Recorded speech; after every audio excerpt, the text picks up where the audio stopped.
اسلام آباد high court کا بانی پی ٹی آئی کو 3 بجے پیش کرنے کا حکم. عدالت نے کہا بانی پی ٹی آئی کو لے کر آئیں گے, وہ اپنے وکلا کے ساتھ میٹنگ کر لیں گے. عدالت نے سپرنٹینڈنٹ اڈیالہ جیل سے مکالمہ کرتے ہوئے کہا اگر آپ نہیں لائیں گے تو وجہ بتائیں گے, جس سیکیورٹی تھریٹ کی وجہ سے نہیں لائیں اس سے عدالت کو مطمئن کریں گے. ایڈیشنل اٹارنی جنرل کا بانی پی ٹی آئی سے وکلا کی آن لائن میٹنگ کرانے کے حکم پر اعتراض. کہا توہین عدالت کیس میں عدالت ایسا آرڈر پاس نہیں کر سکتی. عدالت نے وزارت داخلہ کے جوائنٹ سیکرٹری کو طلب کر لیا. اٹارنی جنرل آفس کو بھی معاونت کے لیے نوٹس جاری. دوسری جانب توشہ خانہ 2 کیس میں بشرا بی بی کی رہائی کی روزگار آج جاری کیے جانے کا امکان. لیگل ٹیم جج اسپیشل کورٹ سینٹرل کی عدالت میں موجود. اسلام آباد ہائی کورٹ نے گزشتہ روز ضمانت پر رہائی کا حکم دیا تھا.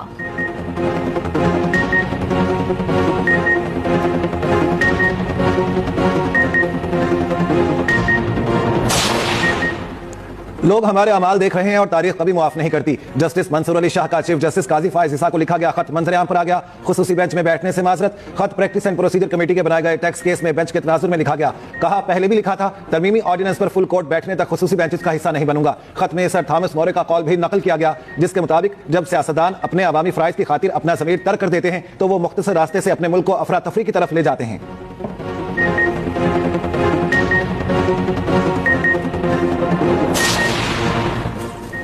سپریم کورٹ کے آئینی بینچز کو مقدمات کی منتقلی کا سلسلہ جاری. عدالت نے اسلام آباد میں شفا سے متعلق مقدمہ آئینی بینچ کو بھجوا دیا. نئے چیف جسٹس یحییٰ آفریدی نے کہا کہ رجسٹرار آفس کو آئینی بینچ کے حوالے سے پالیسی دیتی ہے. آفس کو ہدایت کی ہے کہ جن مقدمات میں کوئی قانون چیلنج ہوا ہے ان کی الگ کیٹیگری بنائی جائے. جن مقدمات میں آئین کی تشریح کی ضرورت ہوئی وہ ساتھ ساتھ منتقل کرتے رہیں گے. جسٹس شاہد وحید نے ریمارکس دیے کہ اس کیس میں تو آئینی شقوں کی تشریح کرنا ہوگی. یہ مقدمہ تو اب آئینی بینچ کو منتقل ہونا چاہیے. نئے چیف جسٹس یحییٰ آفریدی کی سربراہی میں 3 رکنی بینچ نے سماعت کی.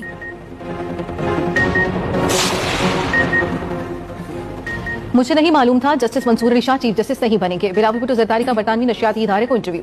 کہا 26ویں آئینی ترمیم جیسا بڑا کام کسی اور چیف جسٹس کی موجودگی میں ممکن نہیں تھا. جو اختیارات آئینی عدالت کو ملنے تھے وہ تو آئینی بینچ کو مل گئے. مولانا فضل الرحمان کے بغیر ہمارے نمبرز پورے تھے. مثال کے جمہوریت کا وعدہ پورا کرنا ہے تو زور زبردستی کا بوجھ نہیں چاہتا.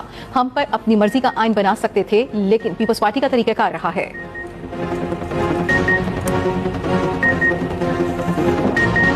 پاکستان سٹاک مارکیٹ میں نیا ریکارڈ. انڈیکس 88,000 کی نفسیاتی حد عبور کر گیا. سرمایہ کاروں کا اعتماد آسمان کی بلندیوں پر. انڈیکس 800 سے زائد پوائنٹس کو چھو کر واپس 87,875 کی سطح پر ٹریڈنگ.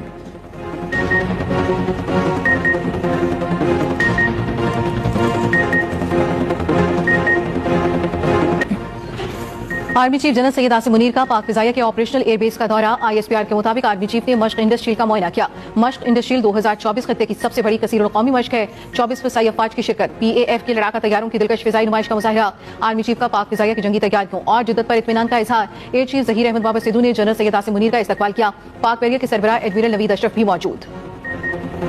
پاک انگلینڈ سیریز کا تیسرا اور فیصلہ کن مارکا. پاکستانی اسپنرز کا جادو پھر چل گیا. 98 رنز پر انگلینڈ کی آدھی ٹیم پویلین لوٹ گئی. ساجد خان کے 3, نعمان کے 3, 2 شکار. بین ڈکٹ 52, زیک کرالی 29 رنز بنا کر آؤٹ. اولی پاپ 3, ہیری بروک اور جو روٹ 5 رنز بنا سکے. پاکستان کا 3 اسپنرز اور 1 فاسٹ بالر پر مشتمل وننگ کمبینیشن برقرار. صدر آصف زرداری کی انقرہ میں دہشت گردی کی شدید مذمت. شہباز شریف نے بھی حملے کو افسوسناک قرار دیا. دفتر خارجہ کی طرف سے جاری بیان میں کہا گیا پاکستانی حکومت ترکی حکومت کی کاوشوں کو سراہتی ہے. یقین ہے ترک عوام اپنے حوصلے سے دہشت گردی کو شکست دیں گے. وزیر پنجاب مریم نواز کا متاثرین خاندانوں سے اظہار تعزیت. روسی صدر پیوٹن کا ترک ہم منصب سے رابطہ تعزیت کی. اقوام متحدہ کے سیکرٹری جنرل انٹونیو گوٹرس کی حملے کی مذمت. نیٹو سربراہ مارک روٹ کہتے ہیں اپنے اتحادی ترکی کے ساتھ کھڑے ہیں. امریکی ایوان نمائندگان کے 60 سے زائد ارکان کا صدر بائیڈن کو خط. بانی پی ٹی آئی کی رہائی کا مطالبہ. خط میں لکھا کہ سابق وزیر اعظم سمیت پاکستانی جیلوں میں سیاسی قیدیوں کی رہائی کی کوشش کی جائے. پی ٹی آئی کارکنوں کی حراست ختم کی جائے. پاکستان سے متعلق امریکی پالیسی میں انسانی حقوق کو مرکز بنایا جائے. پاکستانی حکومت سے بانی پی ٹی آئی کی حفاظت اور خیریت کی ضمانت لی جائے. امریکی سفارت خانے کے اہلکاروں سے جیل میں بانی پی ٹی آئی سے ملنے کی اپیل بھی کی گئی ہے.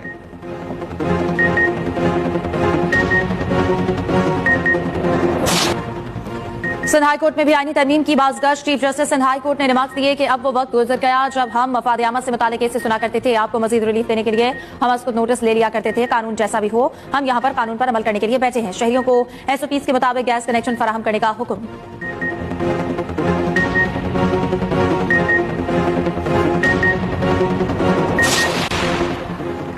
نئے چیف جسٹس کے حلف کے لیے ایوان صدر میں تیاریاں جاری. 300 مہمانوں کی آمد متوقع.